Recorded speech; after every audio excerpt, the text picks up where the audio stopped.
You're the alpha, like a lion. You stand alone at the top, strong, fearless, unstoppable. The world may roar against you, but nothing shakes your ground.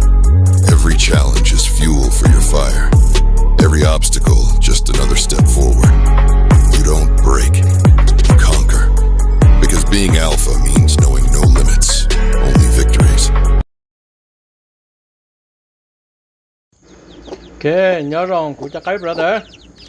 Lúc nào thì của là cái của cha cái trong xe đấy cái tu xe rồi bây giờ này, nè. Của tu ba cái này sáng tới nó chỉ là của tu ba cái và của lúc chập lại thì nhẹ chập lại.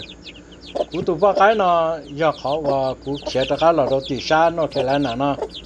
Vì thế tu các ba cái nó giờ đại đủ cho khí mỏ lại nè. Của your direct đại đủ là của bay xeตัวrồi nè,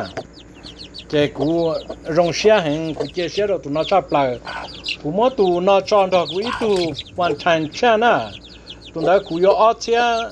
từ xã Oklahomaตัวnè,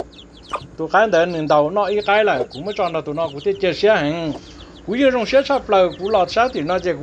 của xe là rồi tụi nó có sự, của cái xe thì này thấy ra nhiều nó nhiều to hay,但是长度18长度骨头来我说对么搞带路给了头个整đầu到包肚天诶个那把去东nhà那嘛都来来那呀东nhà开爬我找谁呢诶我找我给他说这啊个都帮那这种找谁诶去多呢当他要auto老啊这估计介绍很嘞เขากูเจอนะมากูป้าแต่ยันต่อไล่ซื้อเลยชิมเขาชิไล่นะตรงนั้นเดียตัวป้านะ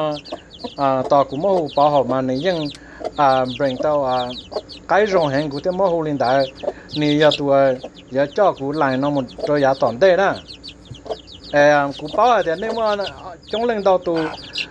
กูนุ่นจ้ากูตายเลยเจ้าแต่สิเจ้านายกูถ้าเผากูป้องโดนช้านอกแค่ไรนะนอกสิเจกูอยากชิดเอาเมื่อไฟโดนลังตื่นนะกูอยากเจอกูว่าสิอยากเดี๋ยวถอดตัวกูจะตอนดาวรอมินจีนดาวป้ามินจีเลยถอดเมื่อลิจาเราเป็นมาฐานนะกูจะใครบอกเด้อกูเตะชิดารู้เนี่ยกูหายมินจีนรู้เนี่ยซื้อยันเนี่ยบอกกูได้เคล็ดนั่นเจเนี่ยเนี่ยอยากต่อกูเทียกูจงเชื่อเดี๋ยวเนี่ยกูเจ้ากูเทียเจ้ามือยาตอนเต้นะกูจังไงเดียวกูอยากมั่วจากไกด์นะให้รู้มั่วซื้อvà đến đây cháu của mù linh đạo sao của cháu cái brother bé mà xin chỉ đồ lừa đại cleo na